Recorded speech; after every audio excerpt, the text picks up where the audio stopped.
Социалдык тармактарда оң рульдуу автоунаалардын айдоочулары такси кызматы аркылуу жүргүнчүлөрдү ташууга уруксат берүү боюнча кайрылууларды жасап жатышат. Буга байланыштуу Кыргыз Республикасынын Ички иштер министрлигинин жол кыймылынын коопсуздугун камсыздоо башкы башкармалыгы төмөнкүлөрдү маалымдайт. Кыргыз Республикасынын 2013 жылдын 19 июлунда кабыл алынган автомобиль транспорту жөнүндө мыйзамынын 6-беренесинин 6-бөлүгүнө ылайык рульдук дөңгөлөгү автомобилдин огуна карата оң тарабында жайгашкан транспорт каражаттарын жүргүнчүлөрдү жол жүгүн жана жүктөрдү коммерциялык негизде ташуу үчүн пайдаланууга тыюу салынат. Аталган чектөө Кыргыз Республикасынын автомобиль транспорту жөнүндө мыйзамына киргизилген өзгөртүүлөрдүн негизинде 2020 жылдын 1-январынан тартып күчүнө кирген. Белгилей кетчү жагдай, бул норма такси ишмердүүлүгүн лицензиялоо киргизилгенге чейин эле колдонулуп келген.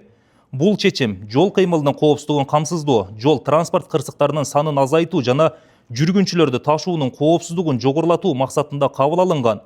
Статистикалык маалыматтарга ылайык акыркы 10 жыл ичинде рульдук башкаруусу оң тарабында жайгашкан транспорт каражаттарынын катышуусунда 21659 жол транспорт кырсыгы катталган. Анын натыйжасында 34656 жаран жаракат алып, 2366 жаран каза болгон.